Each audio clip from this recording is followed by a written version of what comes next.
So here we are. We're going to tie a very simple tube fly. I have the small HMH tubing, and with my handy dandy barbecue lighter, not set the fly tying table on fire. Melted that lip. That's an edge that my thread will not slip off. We all know how to use this handy little tube fly tool, and we know we're going to slip that on so that the tube itself is clamped down. This is going to be a very simple tube fly, but as all flies we tie, simple but effective. I didn't bring any cement with me. Oh my goodness.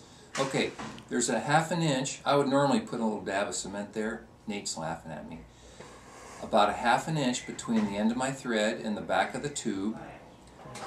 Show you how complicated this one's going to be. But boy, is it good. This is going to have...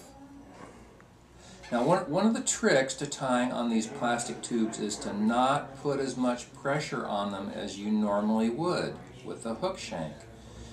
If you do, you will crush the tube.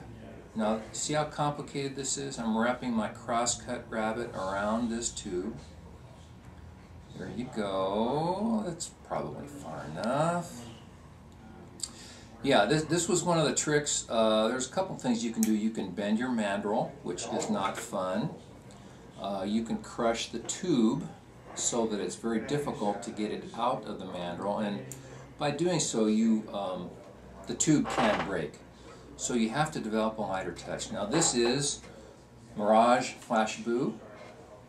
Got black crosscut rabbit. This is going to be a really tough one. I'll make this a little bit on the long side, about twice as long as the rabbit extends. 2 strips on both sides. Now, how about some weight? I'm going to put, if I had mounted a cone head on this, which I could have done, I would have had a cone head. Boy, that's astute. I'm going to put a set of barbell eyes. These are pseudo eyes by Hairline Dubbin. Figure 8, and then I wrap around it. And again, this is, I really had to coach myself. I still have to coach myself to not put as much pressure as I normally do. So, here I'm magically dabbing a little bit of head cement on here. You notice that? How good that is?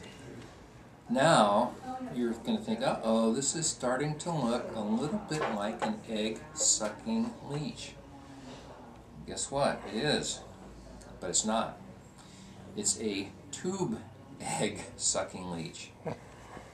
Now, you know, it turns out these flies are really effective. Why would anybody want to do... Put a little bit more in there. I'm either going to have too much or too little of this dubbing. This is STS trilobal dubbing. A couple of different colors blended together.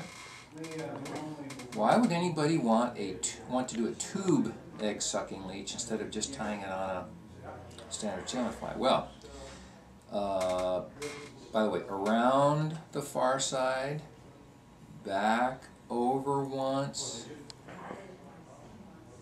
around the near side of the eye, back over, and then underneath. That's the formula for getting good coverage. The reason to tie these on tubes is, 1, it's fun to experiment, and 2, it does give you the option of achieving a larger profile fly and or more weight or less weight, and adjusting your hook size. And that's kind of nice to be able to do that. So here's our tube egg sucking leech. Get it out of there. There you have it. In the next video, I'm going to show you how to rig the hooks on these things.